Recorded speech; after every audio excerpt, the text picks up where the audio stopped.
Right. Sure. Would you like me to go ahead and do that? Yes. Okay, sorry. I mean, according to the email that you sent out, I think if everyone has not seen the email, then this would be the opportunity to introduce where those individuals are assigned to their specific groups. Yeah, no, that's a great idea. I can definitely do that. And my apologies for being a little distracted here. Didn't I didn't realize I would be running this meeting, so I'm a little bit behind, but happy to do some of that. So to bring the public up to speed, and thank you, Connor, for flagging that. We were sort of jumping in the middle of the conversation. The Ward 5 Redistricting Committee, or the four chairs of the committee, have over the last week broken out the 20 or so members of this committee into um, geographic regions based on current ANCs to look at those areas and draw the maps and draw the lines for those areas. And so we sent that out via email over the weekend to the members of the committee. And I think what Commissioner Washington is sort of getting at is that um, those folks are empowered to take that work up and do it and come back in 2 weeks with a map. Is that your understanding, Commissioner Washington?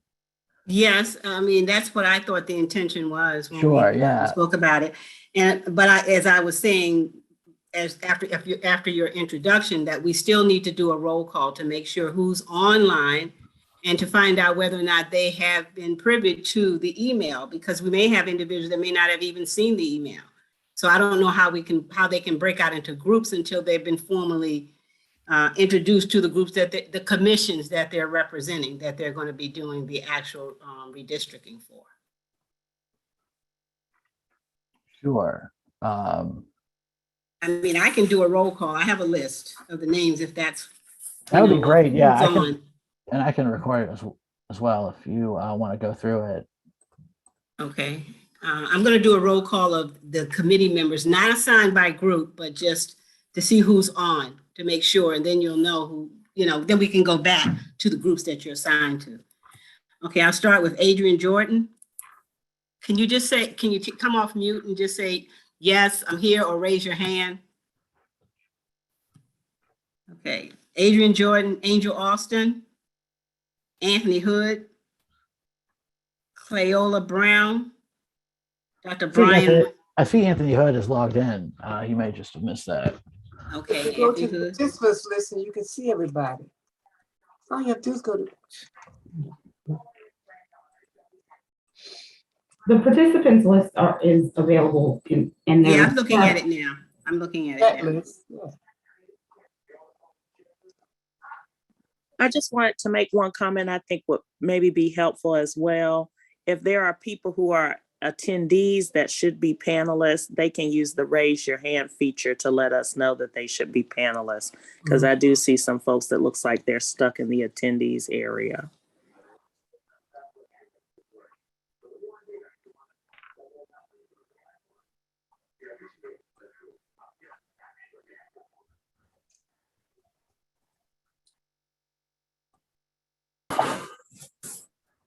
Good evening, everyone. This is Anthony Hood. I heard my name was on another call.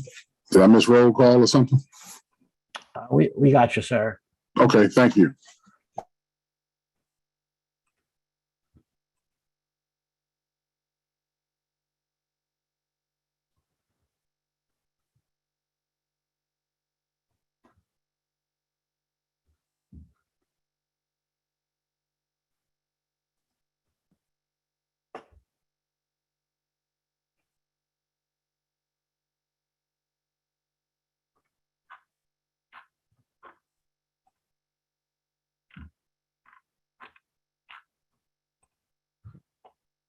I see the questions in the chat. I'm going to let Commissioner Washington finish up here, and then we'll field those.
So at this point, I can post the groups that we've broken out into the chat. I only have 9 participants right now from the committees that I have checked off that I saw in the panelists. There are 22 attendees, but I don't see any of the attendees on what I'm looking at that are a part of the committee.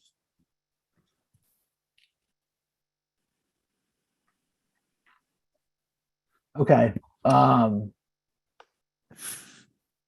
Do you, Commissioner Washington, do you want to go over? Well, we got a couple questions in the chat. I could toss those to you or see if you had a response, or we could go over the groups if you wanted to put those out there.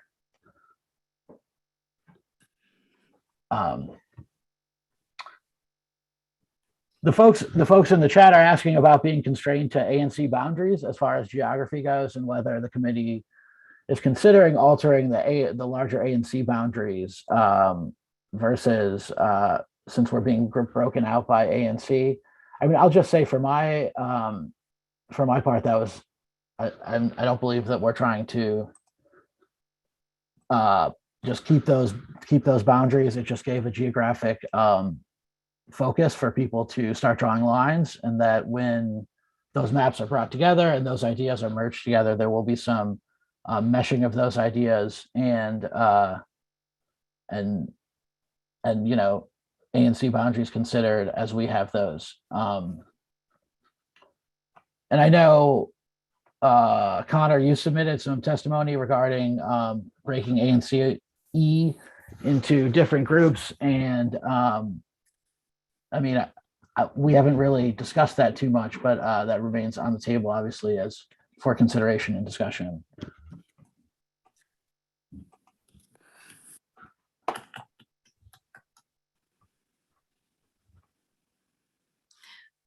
Well, for me, Nola, and I don't know about the other co-chairs, I just believe that until the committees can start working on their respective assigned commissions, and then they will probably have to come together with the other commissions once everybody's starting to draw their maps, and they may cross over into other commissions, as it relates to what Connor was talking about. So is everyone that's on now that are participating now know what their assigned ANC, what their assigned commission is? I'll be able to paste that in the chat in about a minute. I'm just taking people's email off here. Connor, to answer your question, I don't know if we actually have the capability to break out, so maybe a moot point what's going to be recorded, but obviously we're not trying, we want to make sure those conversations are accessible. I think for me, as we all know, what's going to drive us is the data. So, to try to work around, I know some people have some specific interests. They've always had it. They had it 20 years ago and they had it 10 years ago, and I'm sure they have it now. But I do want to ask Sandy, and I have not been fully focused on this, so forgive me. I want to ask you this, Sandy, how did we get, I did see that in passing, that I think I'm in 5A. How did we determine that? I mean, I don't have a problem. I'm just curious, how was that determined? Oh, there it is. Yeah, I am. Oh, okay. So I did read that right. How did I get in 5A? I'm just curious. How did we determine that, or just by alphabetical order, or how did we determine it? No, I think it was determined by trying to have at least one commissioner or former commissioner within one of the commissions to participate, who may have had some previous history on working on redistricting, and then to make sure that we did an assignment to break out according to what the council member had recommended, that, people not be totally in their respective commissions. Okay, thank you. I think that's a good move. Thank you. I just didn't know. You're welcome. There was a question in the chat, and I have this question too. Is also my understanding that currently serving commissioners were not to draw the boundaries of the commission that they serve in. And it looks like we have a couple of commissioners assigned to their own commissions right now. And I was just wondering, I'm not sure that I'm correct about that, but I was wondering what the if you knew more about that than I do. I think that, well, I think that when we decided to do that, I didn't think that, I mean, and my co-chairs can speak, that it made a difference if that was only that one particular commissioner, even if it is that commission, that someone had to serve in that commission that's familiar with that area. I think that's what we were determining, that was familiar with the area, and then have other individuals from other commissions to be a part of that specific commission, if that's answering your question. I didn't know, I mean, any of the other co-chairs, I don't think that we were told that we didn't have to have a specific commissioner that's sitting in that commission to be there. I don't think that's part of it.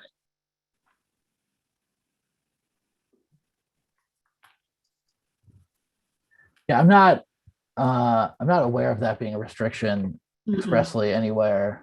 Right. Let me just go back, Sandy, and share what we've done 20 years ago. 10 and 20 years ago. We've always had a round table of people, assorted people sitting at the table, because we haven't counted. I mean, first of all, we haven't counted how many people on any street. Somebody asked about what the boundaries are going to be. The boundaries are going to expand. In Ward 5, they won't decrease, but in some wards they may decrease.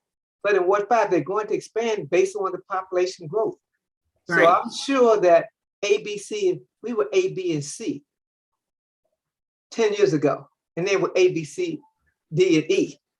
And I'm sure we're going to go G and H and whatever else after that. But that has to be after you count and find out where the border is, what the border stop, and how you expand them. B may not look like B, E may not look like E, but G and, you know. I understand what you're saying. Right, Yeah. it's going to go that way. So the time now for new people is not to try to figure out where you are right now. You're going to be where you are based on the number within the ANC you're in. Correct. That's going to save a lot of frustration, is staying where you are right now and counting it out, taking the time and meeting off after you get off of this and counting the people in the wards, in the street. You don't want this Upshur Street, the west side to be in A and the east side to be in B. You don't want that on a given street. So that's the important thing we need to look at, is the fact of how we're going to count them and push them forward. So. My question is, does everybody have the data? No.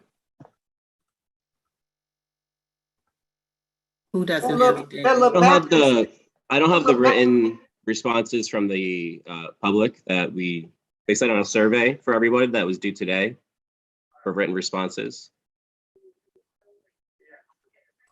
So I think maybe what would be helpful is some of us didn't get the email that went out over the weekend. I did not receive it. So it might be that if there was information in that email that I needed, I don't have that.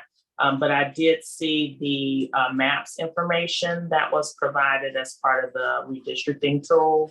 So I do have that available. Okay. Okay. That's what I'm asking about. Yes. So, Sadell, your email is 5D05. Yes, that should be fine for me. Nolan, you sent out the emails. I sent it out. I can re-forward it to other email addresses. Sometimes things get lost in the when they come through Google Groups. Mm-hmm. I got an email today, but I did not get the email that you're speaking about over the weekend. And maybe the one I got today was the one that you all got over the weekend. Huh. Yeah, I can resend that. And if you don't get something from me tonight, I can resend it right now, but please reach out directly to me at NolanTreadway@gmail.com so I can make sure you're on there.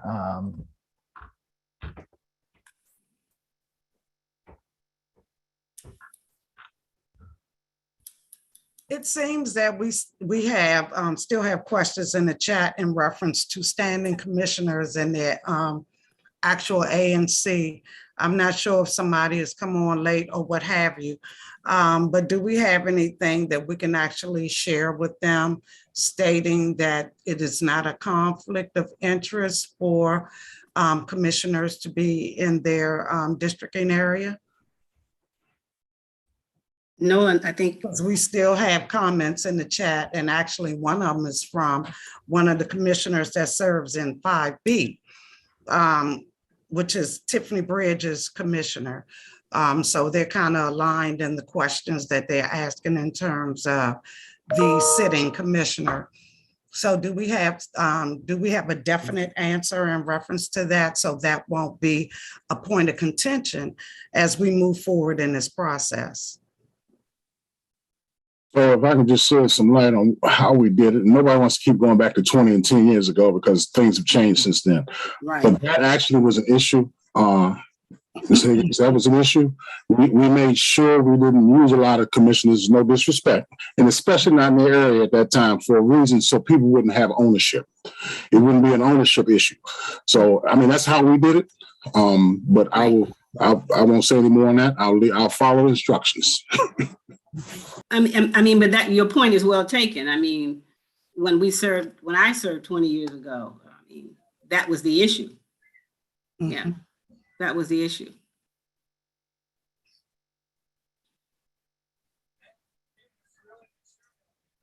So if we can just resolve that going in, then we can get back to the business at hand instead of going back and forth about standing commissioners, because that's a waste of everybody's time. So we want to be productive and move forward and do what it is that we're supposed to be doing instead of all of this. But you know, Commissioner Ursula, you know, first of all, if you knew, why don't you just listen and learn? I mean, you can't know it all because you've never done it before. So this time is an opportunity for anybody new. Just take the time, follow the directions, and ask. That's one thing I know. I looked at the whole list. There are people matched up in every group to help people who are new. That was our intention. That's right, and it looks like that. If you see it, it looks like that. I'm over with Sedell, indeed. I mean, so people are across the city, across Ward 5 doing things. It should not be a commissioner who don't know anything, or somebody in the ward not knowing what the whole redistricting is about, to try to control it because they want certain things to happen in their ANC. So I think we just need to leave all this and let's start doing our work. You know, I just think that's the main thing for us to do tonight. Do any of the other co-chairs have anything they want to add to that? I think we need to just move on. I think that, well, the point is well taken. The committees have been assigned, and I think we just need to go on with the business stuff that's in front of us. I think it's also important to underscore that there'll be several, I don't know, additional opportunities for feedback and input. So we're going to get these maps together, and that's, you know, we'll be back here in 2 weeks, and we'll hopefully have something more concrete to look at. And, you know, we can hear folks' feedback and hear from folks as these are being crafted.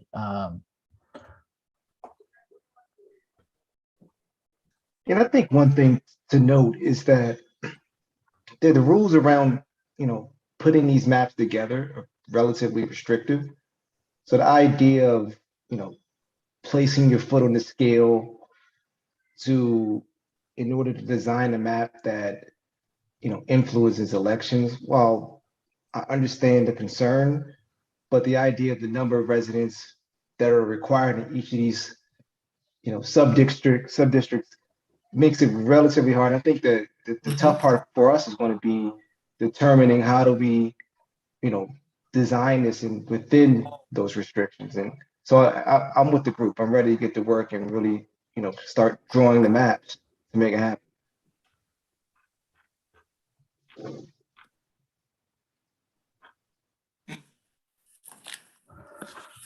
So with that, Nolan, you're going to send out the emails to those individuals who have not received the email that was sent out on Friday over the weekend, indicating the groups that individuals are participating in? Yeah, I'll resend that right now, and I'll resend it also to the other personal emails that we have for folks. So it's not just going out through that Google group, but it's also hitting people's emails that hopefully are good or were receiving emails before.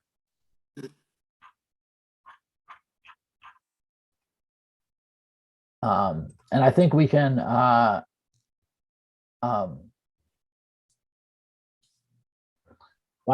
I can share the breakdown here, and we can share that on the council members page that he's got up for the redistricting for the groups, and then send people off to start drawing maps. Is there anything else that we need to cover, or anything else folks want to air out? Yeah, I would put the map, if you can put the information up, that would be good. At least those individuals can see it, and then we can move forward. Okay, so. Okay, I think I just pasted in the chat, and I'll follow up with the office to get this updated along with the recordings and other stuff from onto the council members page. Jeffrey, did you have something you want to share? Yeah, I guess I'll just ask the question, since a couple people brought up the question about whether or not breakouts would be recorded. And obviously, if we're not doing breakouts specifically in Zoom, that's one thing. But any work that we're doing in our individual groups outside of this, do we have any kind of open meeting rules that we have to follow? I just don't want to be running afoul of the law myself if we're doing anything. That was not my understanding that is something like working in small groups outside of the larger committee was going to bump up against. I will. Is available to weigh in on that? I mean, it would be no different than if we chose to say get together in a small group at the library or somewhere and draw this map. I don't know, Silas, are you available to answer our requirements per the Open Meetings Act? He may not. I don't know. Is he? You there, Silas? Yeah, I'm sorry. I was actually, I had it on mute for a second. So Rafi, I heard a portion of your question. Could you say it again for me? Are you available to speak to our requirements under the Open Meetings Act regarding our smaller breakout groups that are going to be doing the actual map drawing? Yeah, I need to check on that. So here's what I've been looking at the last few moments. As I mentioned to you, the webinar component is not going to allow us to do the breakout session. I thought that was going to be the case. So we're going to probably have to do the conventional Zoom format. And what I'm thinking is that the attendees who are not a part of the committee would probably have to view the breakout sessions, if it's possible, from YouTube. I don't know how that looks though. So I got to figure that part out. Because if we are streaming to YouTube or Facebook, no matter where we're streaming to, if I'm attendee A that is just viewing from one of those platforms, what does my screen show from YouTube if you guys go your separate ways for the breakout session? So I don't even know that functionality right now, but I'll focus on that over the next day or so to figure out what that looks like. Or if it keeps those viewers in a central, at the central Zoom page, if that makes sense. And if there's a possibility that from the host perspective, we could select sort of a random way for them to view one breakout room.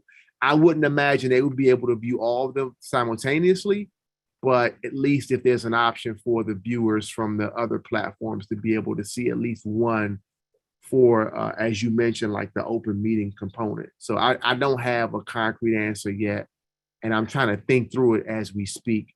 Silas, if you want, you and I and the chairs could get on an email with the staffer from Melissa Silverman's office who's running this and see if there's other committees that are experiencing this or bumping up against this question Yeah. just to try and pull.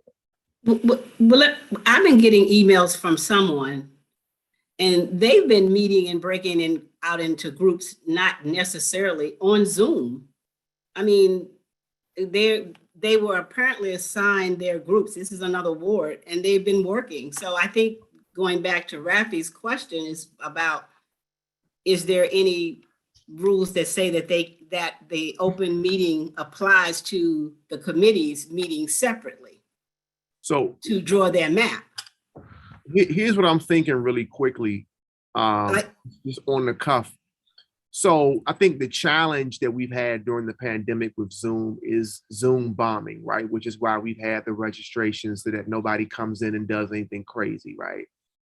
I think what we could potentially do, Nolan, Commissioner Washington, co-chairs that are on with them, if we set up the conventional Zoom with a registration and maybe an additional layer of protection, maybe an email confirmation. I don't know what that is, right?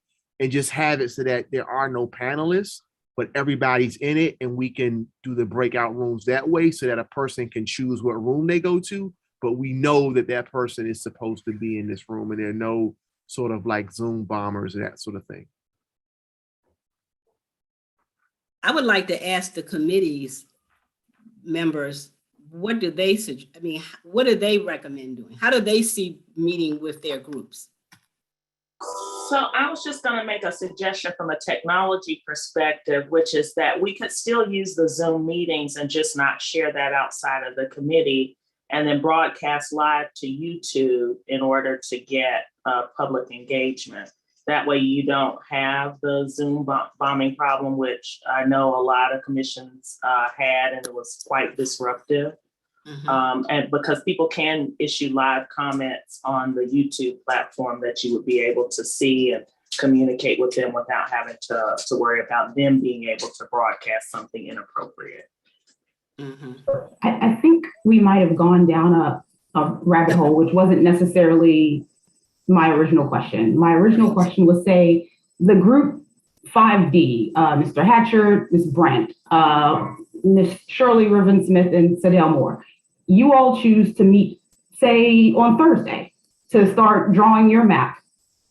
Are you all obligated under the Open Meetings Act to have that meeting public? That's the very basic question I'm asking. So not about, our Tuesday meetings and breakout rooms, but 5D has decided that Thursday they want to meet, and 5A has decided that Sunday afternoon is best for them.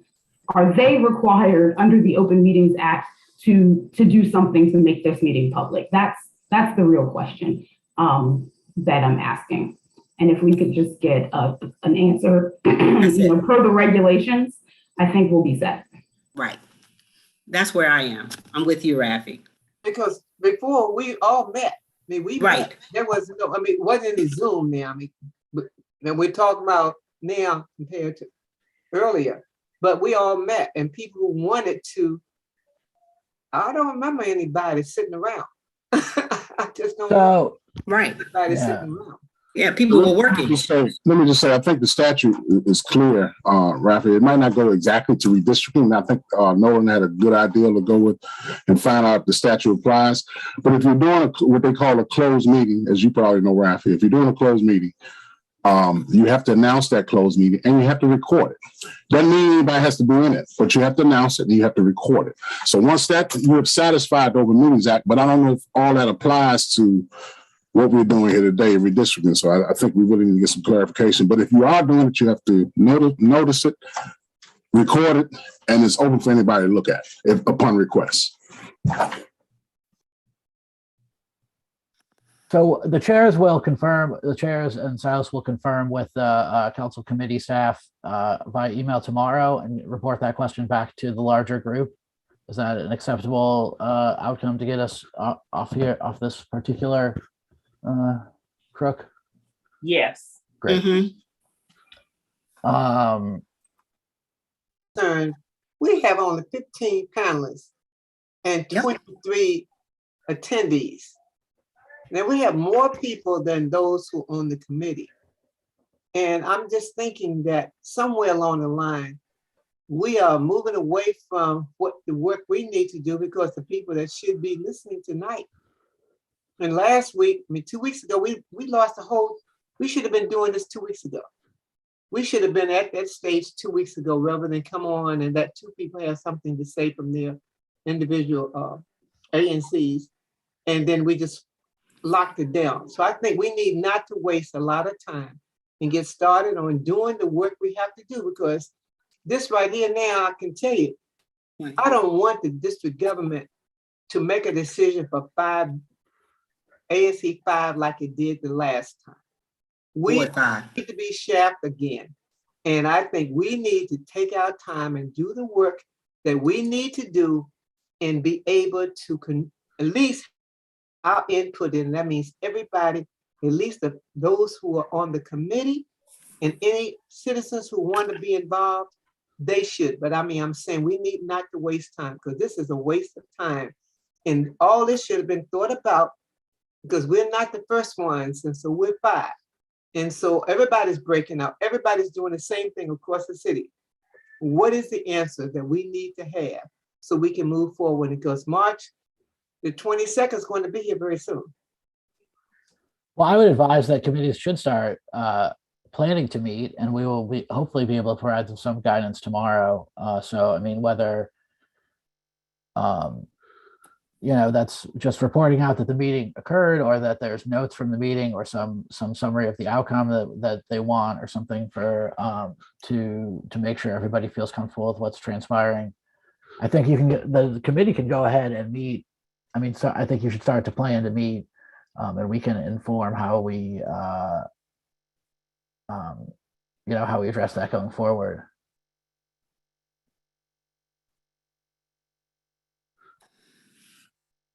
Ms. Ribbon Smith, Shirley, you said there were 15 panelists in the group, in the chat.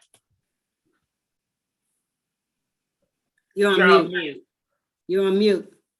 Yeah, there are currently 15 panelists and 23 attendees. Yes. Okay, all right. That's a 38. So we have 4 panelists that are missing, or 5 panelists that are missing. I mean, not panelists, 5 committee members that are missing. Right. Okay. Sylvia Pink that came on, I don't know if she. Yeah, I got that. Yeah, I got her. Okay, Yeah. I just wanted to make sure she came on late. Yes. Okay, just wanted to follow up on that. Okay, if there's nothing else, we'll be following up on email, and this Zoom link should be good, I think, for 2 weeks from now, for when we next meet on March 8th at 6 p.m. as a full committee. Can I say before Please. we end, if anybody, needs to reach out to us individually or as a group, just, I mean, my email is available, or my phone number I can make available if there are questions that come up while they're in the process of meeting, of trying to meet. So. We will.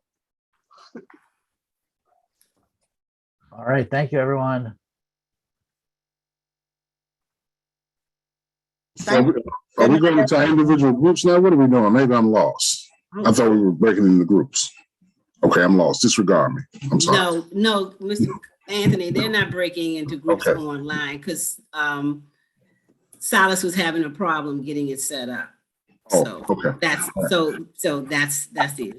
So you're just going to go ahead and meet with your respective groups that you assigned to reach out to each other and start forming your maps. Okay, thank you. And then we'll double check first thing tomorrow on the open meetings piece to have that communication to you all tomorrow as you start scheduling those meetings with the breakout teams, whether you do it in person or if you want to do your own sort of like virtual piece. Right. Okay. All right. Thank you. All right. Thank you, guys.